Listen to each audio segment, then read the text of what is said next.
Hello, everyone. This is Monica Ramirez, the Warrior of Love, and thank you for being in Soul Talk. Today, we have a very special friend, new friend that I have. His name is Gary Wolfman. Hopefully, I pronounced it Gary right. Wohlman. Yeah. Thank you. So, Gary he is an international recognized communication skills specialist and presentation skill trainer. He's going to be telling you a little bit more about what he do and observe his hands because that's part of the message. So let me present you with him so like that he can tell us about a little bit who he is and what he do for all of us, for all the community. Gary, thank you for accepting my invitation for Soul Talk. I really appreciate you. It's an And honor to be here with you, Monica. Thank you. tell us a little bit about your story and what do you do, please? My story and what do I do? Well, the first thing you said about me is that I'm going to be talking with my hands. So I will be making pictures of what I say with my fingers, my hands, my arms, my face, my gestures. I have always been deeply involved in my relationship with this body, our chief instrument of communication from the beginning of my life. I was a wild child climbing up trees and like an elf monkey when I was really, really young. And then becoming so athletic, I became a champion springboard diver, gymnast, track star. And that led to developing with lots of experiences in my teenage years in improvisational theater and psychodrama with the founder of psychodrama, J.L. Marino, who brought it over from Europe, lived near where my mom and dad and my family where we were living. And when I moved, I didn't get into medical school, even though I was um, quite a good student and athlete. I didn't get into medical school and I moved to California where I got involved in transformational body therapies in the early 70s when that was just getting started as a profession, as a field, holistic health profession. And that morphed in from one thing to the other. All this creativity came pouring out of me in my early 20s when I was living in San Francisco. I was painting and writing and doing plays, and I realized I had all of this creativity that was bursting out of me. I made a decision at that time. Oh my goodness, we must all be trapped in our own landscape in the body, all of us. And if this is true, I'm going to dedicate this life, which I have, to being, I didn't have these words at the time, it took me 15 more years to come up with this expression, to become an archaeologist of the soul, meaning that in my own experience, out came all these physical tensions when I received a lot of these body therapies and emotional release work. And then the next layer, once the physical tension is released, is the self-talk that keeps the emotional holding patterns in place. And then once that's free, these different layers, like being an archaeologist, the physical, the emotional, then the creative expression comes out. I've spent the last 50 years dedicating myself to creating pathways for people to do the same thing, to dive deep, as we're diving deep now, into this landscape and to free their authenticity, their deep-centered, deep speaking from the inner core and connecting with their deepest vision, their full creativity. And since I was always so physical and also playful, when I had moved to Hawaii when I was 30 and I came out as a court jester with the hat, the jester hat, the face paint, the Harlequin outfit, and I went performing the Living Legends was the name of my company back then, to take people on a journey um, on what was going on in Hawaii. You know, the Artists in the Schools program, I began to teach and share their own legends to children all over Hawaii in this colorful character. Now, that same gift of doing improvisational theater a few years later, I began to then transform into helping people free themselves from their own being stuck in their own box and to free their own ability to connect with their innate wisdom, their deepest creativity, their full self-expression, and to find their own authentic stories, wisdom, and share their voice and message with the world as they dream possible. I've been doing that ever since. So that's the short version of how I've been doing what I've been doing. Now I'll be 73 in a couple of months, and it's kept me young, I have to say, helping tap into people's physical, emotional, and creative energies as a way of life, not just as a profession. That's the short, long version to answer your question. So basically, you work with people in different levels, correct? So they can remove the limiting beliefs that they have. And you have the training, the doctor's training, plus you have all the other trainings that that's how you work with people, correct? I am such a multi-dimensional character. I include my formal trainings in therapies and psychology with all my athletic understanding and working with people when I'm working on stage, for example, and I'm showing people as developing speakers, even some of the best speakers in the world, some of whom I've worked with, a lot of them, they have the story, they have the words, but they don't know how to use the space. And spending thousands of hours, particularly in my adolescence and early 20s, navigating space in the unknown on the springboard diving platform, the 1 meter and the 3 meter springboards. I became a specialist, and now I teach this, how to navigate through space, how to be able to show how to move from the past, present, the future in that specific direction, how to punctuate in the online stage, different corners that relate to different psychographics or demographics. So I combine, yes, Monica, my work in training in my psychology, in my emotional release work, in my body therapies, in my athletics, and even moving as I have from New York, California, Hawaii, New Zealand, Australia, Bali, Thailand, I became a specialist in taking myself out of the known, familiar, stuck limiting beliefs or places that I'd been living to something that was the unknown. So I become quite a frontier person in helping people pioneer ways out of being stuck within their own limited beliefs. And I do it in a multidimensional, multisensory way, sometimes through laughter, sometimes through song, sometimes through rhyme, to help people free their capacity to bring out their deepest wisdom, to connect with their deepest intuition, and to share that with the world as they dream possible.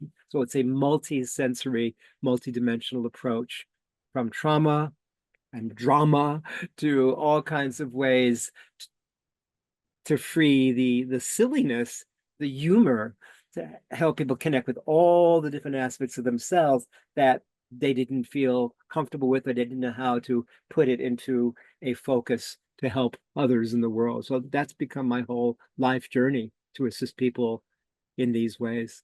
Yes. That is very, very interesting because I've been an artist for 47 years and exhibit all around the world, but I had two art galleries where I have to deal with artists that some of them were painters, musicians, poets, actors. In fact, my husband is an actor, and dancers, etc. And art is one of the biggest therapies that exist for the human being because they can express the deeper emotions that they're locking down. Expressing their emotions through art in any form, shape, it is so freely for any human, Yes. and you're going into that route in theater. Let's put it like that.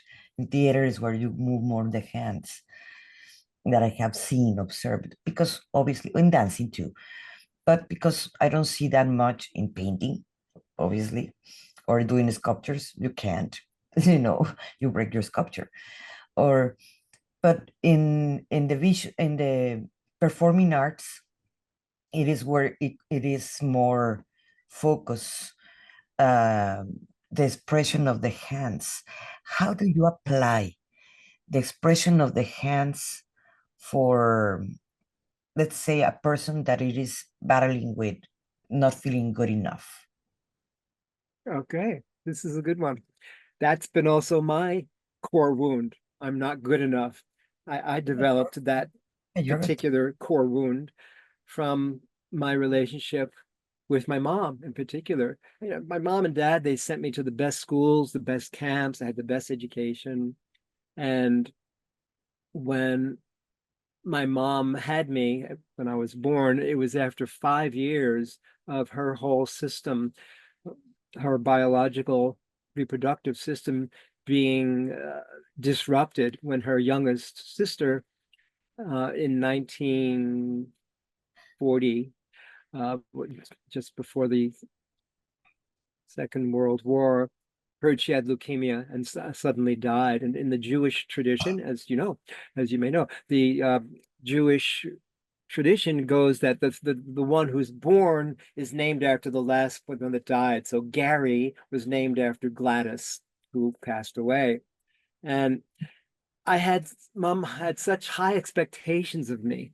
She also, married this amazing man, magnificent, masterful, also very involved in theater. He was a CPA, one of New York City's top ever chartered public accountants.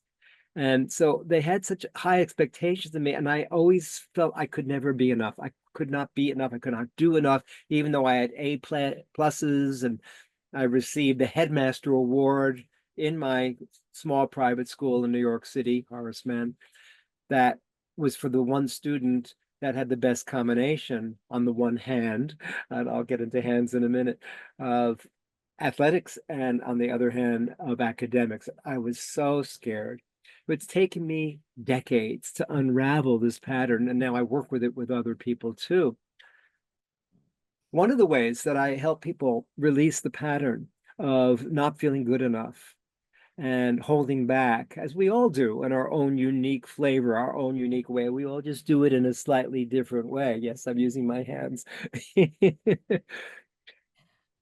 I've developed a tool that I find very powerful and dramatically effective and extremely swift that will take people, almost anyone, out of their holding back, hesitating patterns. And I'll show you what it is for those of you who are watching and listening. Let's say you have the pattern that Monica just described of I'm not enough or I'm not good enough. Where did it come from? I don't care about the intellect. I'm very intellectual, I can be, but we're about connecting the head, the heart, the gut feelings, the foundation as a full total alignment. Where did that start? I'll ask someone. So I just told you where mine came from. I have that person. We can do that online with our hands. Let's say I am the one that's holding the belief of I'm not good enough, and it happens to be, in my case, this hand. And here is the person that oppressed me. From all the ways that you had high expectations of me and criticized me, and I developed this belief I'm not good enough in my life, talking to whoever that person is. I take this pain I had the person do. I have in one hand open like an open chalice. I dip into this hand where there's the pain, the programs, the patterns from my ancestors that never belonged to me, but the belief of I'm not good enough is something I took on or I believed in. That never was true. But I take this false persona, it's not true, and I send it back to the source. I send it back to where it came. And then have a person move clockwise, like the analog clocks before they decided to go digital, and say, the heels of the hands up in the air, the heels of the feet down on the ground. I have just sent this past pattern of not believing I'm good enough somewhere else to play. Today for me is a new day. Hip, hip. I have people touch the hips. You see, this is the ridiculous part. Hooray!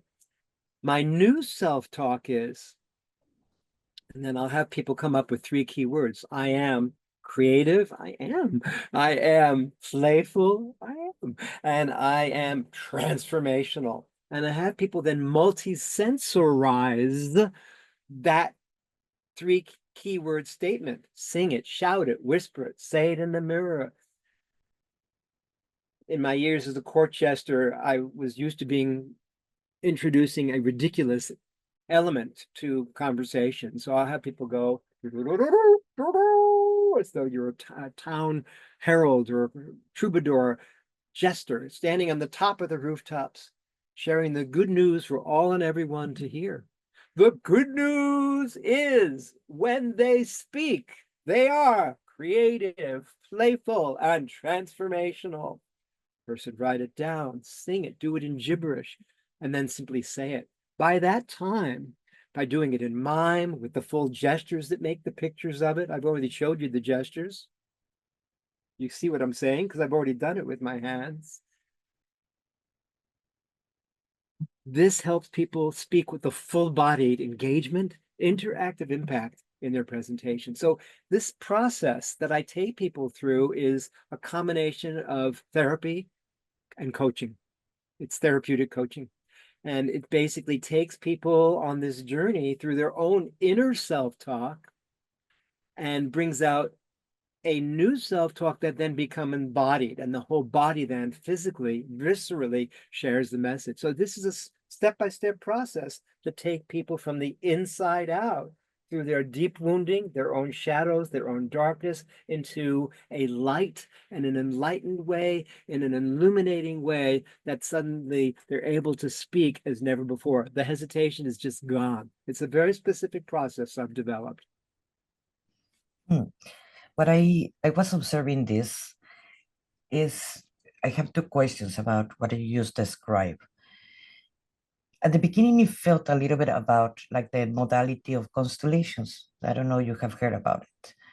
I've done a lot of constellation work, family constellations work. It's great. Because if it felt at the beginning like kind of constellations work, where Yes, one person, it is the person that harm you or cause the trauma, and the other person is you. And now exactly. that's why it remind me of that. Okay, you just Well, gotta. it should, because I've studied become family constellations work, playback theater, psychodrama, improvisational theater. I've spent years and decades and lifetimes, I'm sure, as a court jester. So I combine all of this in the theater of performing as though this life, you are the hero or the heroine in your own life. Duh, who else would it be? No one else is going to take the stage, the center stage of your own life. I use all of these And this, combined. and the other question that came into it, how do you deal with people that are introvert? Yeah, They're well, it's very similar, actually. Everybody has a wisdom, a gift, a song, a story, a painting inside. We're all artists. And yet, it's very interesting that you asked me that question. The ones that are often the shyest are also the ones that are the boldest. I'll give you an example.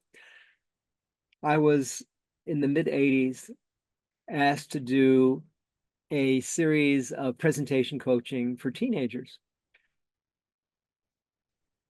In the mid 80s, I was invited to join a group called Super Camp, where I was asked to assist a group of 80 teenagers to break free of their own patterns of holding back, shyness, insecurity, as we have at any age. Teenager years is a really good time because people are comparing themselves with the others and all the group pressure to fit in. I wasn't that way at all, but that's what I was working with. And I remember one little girl, and I had an hour and a half to work with 80 of these children. Oh my God. And my style is very one-to-one. I'll take someone, I'll bring them into the front of the room, on top of the stage, and everybody will be involved in that person's breakthrough. This one little girl, I just had time to have her say, say your name and just say one thing you love about yourself. often working with shy people, the one thing that is helpful is to be able to acknowledge what is it, where is your yes? Where can you lift your energy and feel good about a book you've read, a painting you like, a story you've heard. It could be anything, favorite bicycling activity, it could be anything. And this girl was really scared and she didn't want to share anything. And so I said, tell you what, go to the back of the room and instead of hiding, being really small in your voice, because it sounded like you were like a little mouse there. Nothing wrong with it. You just sound like your tiny little mouse. Instead of pretending that you're a little mouse, go to the back of the room and come running all the way up to the stage up here and then tell people your name. Imagine you're a lion instead. This is what I call the double extreme technique I've developed. So she comes running up, this little tiny little girl, and she says, hello, my name is Sally, and I love to run and say hello to everybody. And she was so animated because I gave her permission first to be able to be that mouse. I didn't make it wrong. And then we did the opposite extreme, the lion, and that's where the expressiveness came out. Another example that will show you how this works. Someone who's afraid, who's shy, instead of making it wrong, I give them permission. Well, I remember many times I've used this particular example. Oh, well, I don't really feel people are going to listen to me. I'm afraid to be seen. I'm afraid to be heard. I say, tell you what, how about hiding behind that chair so people can't see you on stage? And so they go into the chair. And about 2 seconds later, they say, I don't like being under the chair. Nobody can see me, because they really wanted to express themselves. So I said, well, what are you going to do about it? So I'm going to take this chair down. I'm going to stand up, and here's who I am. So I encourage people to exaggerate in what I call this double extreme process, the things they felt self-conscious about, and then to do the opposite, then the best of both, because the vulnerability, the tenderness, the humility, the caring of one who is shy, and the boldness of the one who's expressive and Leo like together brings out this beautiful combination of gentleness and assertiveness, the female side, the nurturing side, and the male side, the assertive side. So these are different tools I've developed that help people break free of patterns of holding back, whether they're shy, afraid to be seen, they've been hit in the face, or people have shot them down or rejected or attacked when they're growing up. I take them through a physicalization of the past pattern, and then I have them do something different with it. And that becomes the new default program, what they remember from the exercise they take them through, rather than their old traumatic past or an event where someone assaulted them and they never broke free. That's a tool that's very powerful, very effective, very swift, and long lasting. That is also getting out of your comfortable zone. And in the other side of the comfortable zone, it is where the adventure is. Yes, we have it secure, staying the same place, being the introvert or being this or being that, all the stories that we tell to our head, in our heads. But when we get out and our comfortable zone, I'm just going to tell you a story. When got invited to speak in Harvard, and I have never spoken in public before, and in English, that's my second language. And I was so scared that, but as soon as I got out of my comfortable zone, I packed my suitcases, I arrived over there and did my talk. My legs were like gelatin moving all over. I forgot that I have even the control in my hand to click the PowerPoint that I did. I never click it. I was so nervous that I could not focus in my hand and what I was gonna say. And but once that you get out of your comfortable zone, it is easy because it's like, oh, if I did that, I can do whatever I want.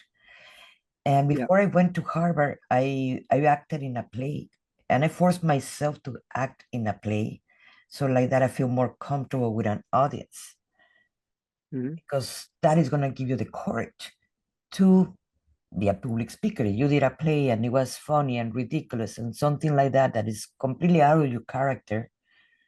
So it is easier to be you in a stage talking about you and your vulnerability.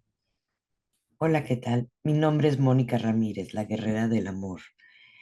Los quiero invitar a un diplomado que es de transformación en metamorfosis, como mi libro que acaba de salir. Pero en este diplomado que vamos a hacer es por 12 semanas, va a ser conmigo en línea. No tienes que hacer esto solo, porque yo anteriormente me sentía que yo no valía, que yo no era suficiente. Y entonces, ¿cómo me iba a traer realmente la vida que yo quería? Tuve que hacer precisamente ese tipo de transformaciones y el trabajo interno para poder salir de donde me encontraba, dejando ir todos los traumas ancestrales que yo venía cargando, como todos ustedes, entender que era un programa para empezar. Y como programadora neurolingüística aprendí precisamente a remover esos programas y a poner los programas que yo quiero tener en mi vida para que mi experiencia sea muy diferente a la que fue. Si quieres aprender a dejar ir las culpas, las vergüenzas, los miedos, el miedo, el juicio a los demás o el miedo de ser exitoso, porque muchas veces nos saboteamos a nosotros mismos. Soy programadora neurolingüística, soy hipnoterapista, soy life coach, también soy especialista en creencias limitantes y mucho más. Y estoy aquí realmente para servirte. Esta es mi misión de vida y mi propósito de vida y lo quiero compartir contigo. Empezamos el 27 de febrero a las 7 de la noche. ¿Quieras unir a nosotros en este grupo que vamos a hacer? Que empezamos muy pronto. Mi nombre es Mónica Ramírez, la guerrera del amor, y únete a este programa de transformación en metamorfosis. Este diplomado realmente va a cambiar tu vida. And So true what you're saying. that was It's so so true. helpful. It's a great example what you're sharing. It reminds me of another time when I was first visiting this part of the world in New Zealand. That was 1990, early 90s. And I was doing a large seminar. I was doing quite a bit of work with national speakers, presidents, and clubs all over the United States. And when I began to visit Australasia before I moved here to New Zealand, to Australia, I was visiting New Zealand. And there was one moment in this large room. There were also about 80 adults in this room. It was a large group. It was a full day seminar in Auckland, New Zealand. And I remember one woman in particular when it came to her turn. And she said, I don't want to get up on stage. I'm too scared. I can't do this. I'd rather hide behind that curtain. So I said, okay, go ahead. Hide behind the curtain. Let's go for who's the next person who would like to have their next breakthrough. Who next person come on up? She didn't like that at all. She didn't like being hiding behind the curtain and having her turn be taken over by somebody else. So she pulled the curtain away and said, "Hey, wait a minute. How about me? I thought it was my turn." Well, that moment may have seemed like a tiny moment in a theatrical exercise, but I knew very well, craftfully, what I was doing.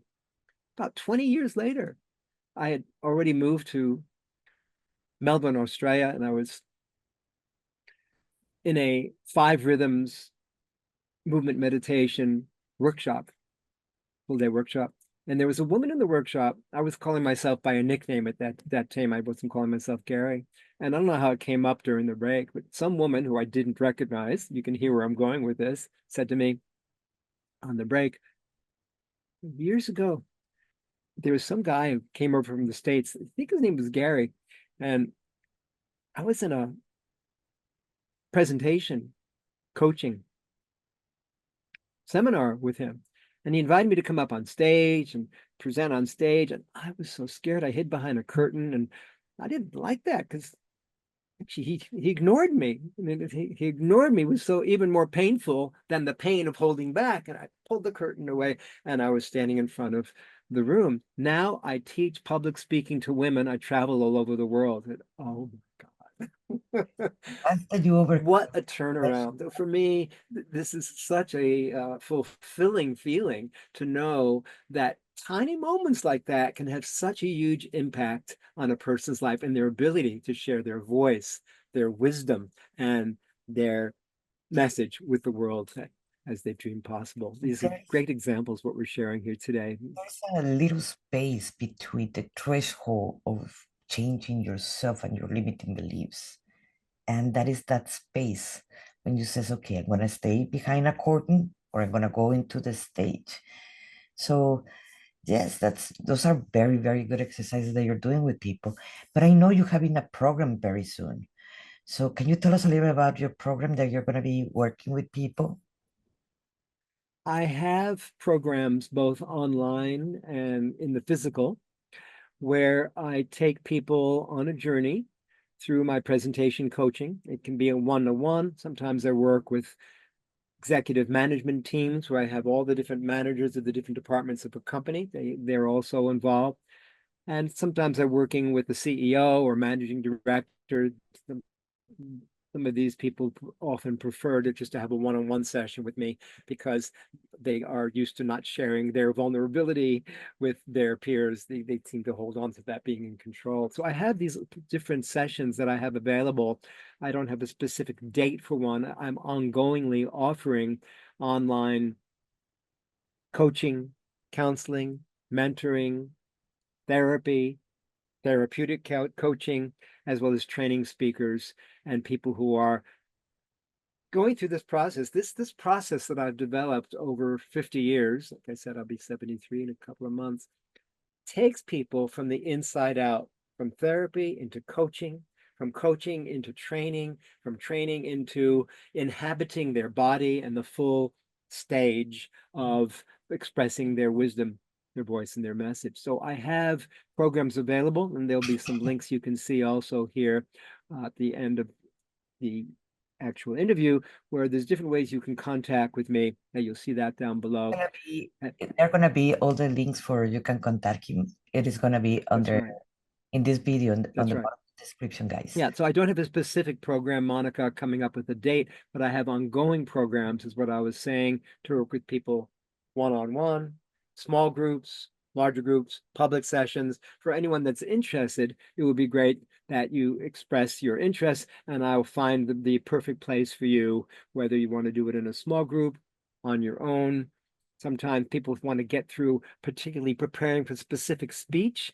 But generally, when I work with people to help them with the speech, I want to take people through these same exercises first, acknowledging the three key words, multi-sensorizing the self-talk. And once the inner self then becomes ignited, then the old program no longer exists, at least temporarily. The new program, as you said earlier,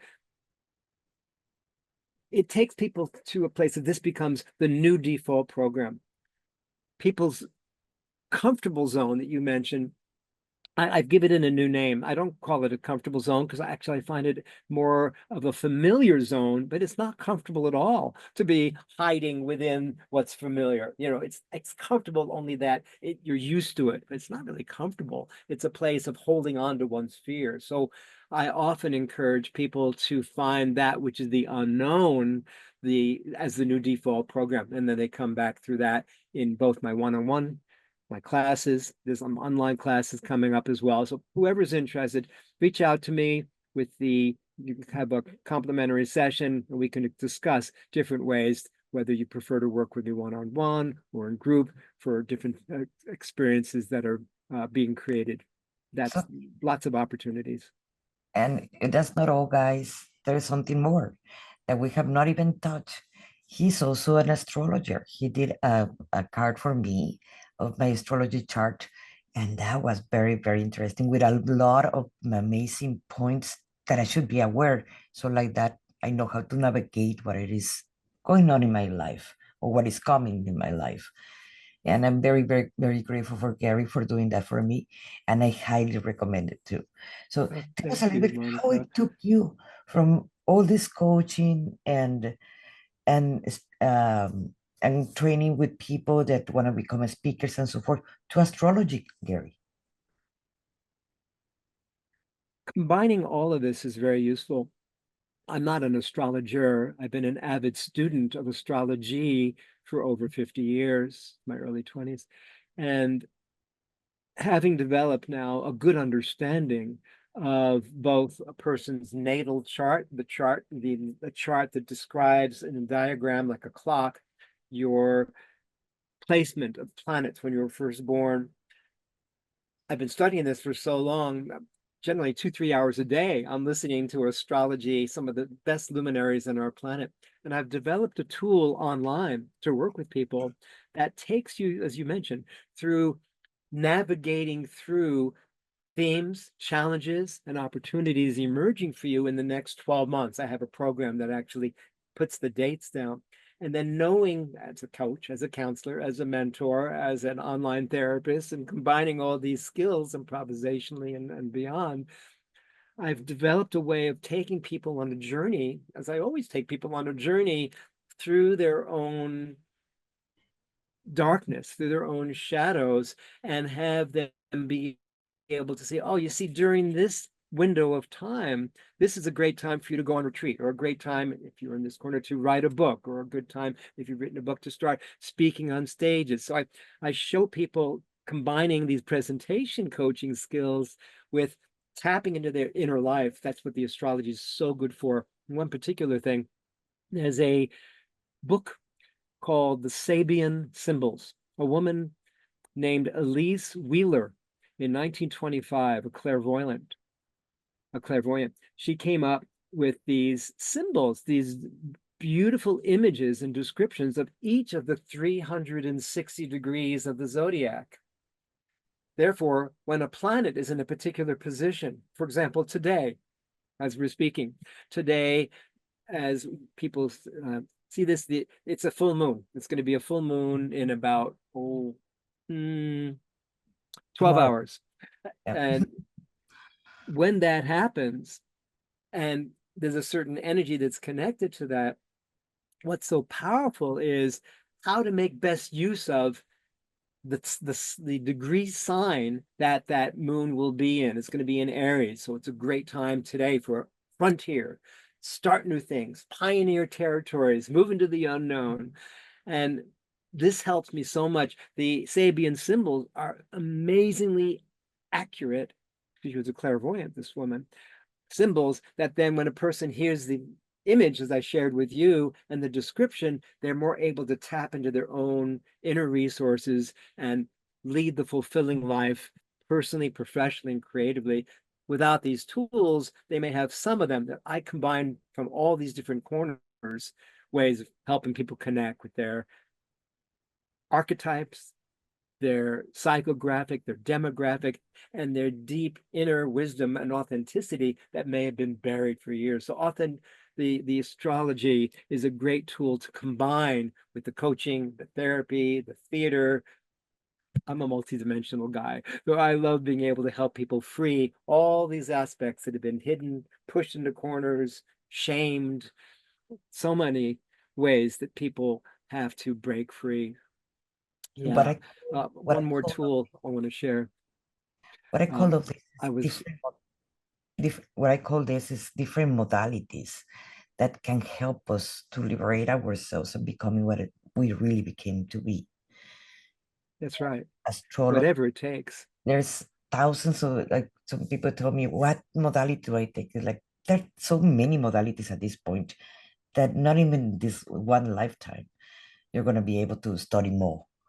And it goes for different branches at the same time. And a lot of them, it is precisely to liberate us from our limiting beliefs, that it is the shadow work, precisely. Correct? Shadow work is really powerful. And the shadow work connects us with the parts of ourselves. Everybody has a different flavor of it that's been shamed, blamed, angered, pained. Good example I'll give you now is I was just thinking about it before you brought that up. So it's on the tip of my consciousness, tip of my tongue. I was visiting Hawaii. I lived in Hawaii for many years. And I was in Hawaii visiting about 8 years ago at a one dance tribe week-long retreat of dance and movement specialists from all over the world. I was one of them. And in my seminar, in my workshop, in my class, Transforming Your Message with Your Body and Your Voice, a man came up to me during the break before we actually had a chance for him to have a turn in front of everyone, in front of this group of people from all different nationalities. And he told me during the break that he sometimes forgets what he has to say. We all do from time to time. Then when he got up on stage in front of all these people from all over the world watching him, he said, when I asked him to go down deeper, one layer into the shadow, tell me exactly what it is really that's underneath. You're hesitating and you're forgetting your lines. And he looked at me. Is it okay for me to share this? I could see his eyes were getting wet and he started to shake a little bit. And he then confessed. New York City. I also grew up in the New York area, so I knew what he was going to say. And when I was growing up, I was attacked emotionally. I was bullied. I was constantly being put down by gangs. When I stand in front of people, I feel like people are going to attack me. And he was dripping, water falling in tears at this point. It was so beautiful. Not that he was hurt, but that he had the courage to step through the fear, the shadow, the darkness, and to be able to admit with his courage to share his vulnerability as strength what had been holding back his whole life. And then one person after another came up from different countries and stood in front of him and said, you are the kind of teacher that I want to work with, because you have just demonstrated, instead of being some great teacher that's going to pontificate like Moses coming down from the mountain with the 10 Commandments, you, instead of telling us what to do and giving us this stylized instructions, you shared your pain, your blame, your anger, your pain, all these things that have held you back in your life. And because of that, I trust you. I want to work with you. I want to open up to you. You help me connect with more aspects of myself than I could, because you had the courage to be fully yourself, to share your caring. Your humanity is your strength. Your vulnerability is your strength. But this is one of the ways that I do shadow work with people. I have people physicalize what had happened in the past, and then to get feedback from me, and when it's in group classes as well, from others, that then bring their capacity to communicate to a place of nurturing, inspiration, and empowerment. I love using the body, because when we can make pictures of what we're saying, people hear us on many more senses and levels of meaning, and people are able to connect much more deeply. Now, this is how I work with shadow work as well. I use the body, even artwork. You mentioned art. I'm an artist as well. Like I said, when I was receiving a lot of this body therapies and psychodrama in my early 20s, out came all this art, hundreds of paintings. I'll be painting every day. I have hundreds of paintings. I'm living with hundreds of paintings. And when I have people make a breakthrough, I'll have them paint it or turn it into words, and then to turn the words into a painting. Here's a great exercise you can do, you can practice. One of the paintings I painted over the years is a painting that simply has the words, dance your dance. In other words, live your fullest expression of yourself, uniquely as you are. Dance your dance. I put it on a big, it was a 4 feet by 4 feet paint piece of canvas. And I wrote the words in big script letters, dance your dance. It was with acrylic. And then I took my paints as I felt moved to, and I turned the words into a painting of a dancer dancing their dance. It's one of my favorite paintings. I'll send it to you. So I had people turn words into paintings, turn paintings into stories, turn stories into songs, turn self-talk into interactive wisdom, doing it with mime, with gibberish. So there's another language, another wisdom that comes wafting through. These are all the different ways that I work with the shadow to bring it to light. Have you tried? I have worked for 5 years with the National Federation of the Blind, and I was teaching them how to paint. They were completely blind. And something that I encountered, the sensitivity that we think that we only can see with our physical eyes, their creativity, they were doing amazing paintings, that so much that I got them an art exhibit in Italy to my students that they were completely blind. And then I start trying it with other people that they can see and they don't even need glasses, some of them. And I cover their eyes. And it's like, now you're going to create a painting with your eyes closed. And that wake up different sensitivities or emotions that they had on them because they could not see. And that was a very, very interesting classes that I did for 5 years. And and now I use it as therapy once in a while for precisely when they're stuck and they need to express themselves. They don't need to see because sometimes people need to see so they can judge themselves and bring all those emotions out. And this one you're not seeing, so you're not going to be using the emotions. So that was very, very interesting to use. You should you should try it over there in Australia where you are. Absolutely. Well, you're reminding me of an art exercise that I learned when I was first moved to Hawaii in my early 30s. There was a woman named Margot Kinnicky, who was an artist, and she had a therapeutic exercise that now I teach and I share with people, and anyone can do this. For people who are having a challenge, a difficulty, we all have something that we're going through. The exercise is this: feel into it. What the holding back pattern, the shyness, the shadow, whatever it is that's been tormenting you or whatever you're dealing with right now. And then with your subdominant hand, that happens to be my right hand, on a large piece of paper, just with a big, thick magic marker, make feeling the question coming through the fingers, through the hand, without even necessarily looking. You can look, but let the subdominant hand, which connects more with a person's intuition and creativity anyway, make a sketch of the feelings of this challenge with lines and shapes, and it's just like a black magic marker. And then release the hand, and then you look at it, it looks like some form of a map with like circles and shapes and squares and things that connect and things that don't connect. And the next part of the exercise is, all right, now fill in 1, 3, or 5 of those squares or circles or spaces that have been created from your lines with colors, one color in 1, 3, or 5 of the different spaces. And after a while, it looks like a gorgeous stained glass painting.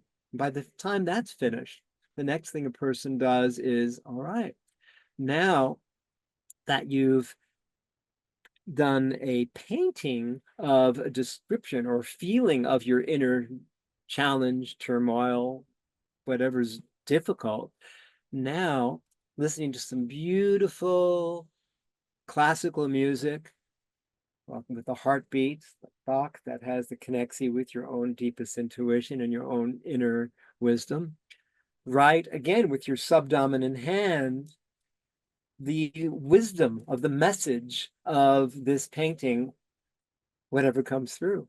And I did that. I remember of a particular painting I did, and it turned into a song afterwards, and I used that song for years. That simple exercise, she calls it Marcane art. Marcane art from Margot Kinnicky. That was, playing with her name. And what a powerful exercise that is, to have people, again, express through ritual, through art, through creativity, the pain. I find, rather than necessarily going to therapy, that some of the most powerful expressions that I've had, yes, exactly, of freeing myself to be, and others, as I work with my clients with presentation coaching on stage, even top executives, we all have buried inside these elements that are not conscious. So by turning them into conscious creation, painting, through art, through song, through poetry, through standing on stage, this multidimensionality helps free people to tap into their genius and then it's set free. It's a wonderful tool using the ritual of creative expression for healing and for bringing out a person's wisdom and message in this life to fulfill their life purpose here. I love That is that. that is so true. That is so true. And Gary, you live it. it's been a pleasure to have you on my show in Soul Talk. I really, really appreciate it. And all our viewers, I really appreciate you. And if this message, this conversation help you, it might help one of your friends. So please share it. And don't forget to give us a like and a review. I will appreciate that very much. Thank you so much. This is Monica Ramirez, the Warrior of Love. And thank you for being in Soul Talk. Thank you, Gary. Such an honor. Thank you so much.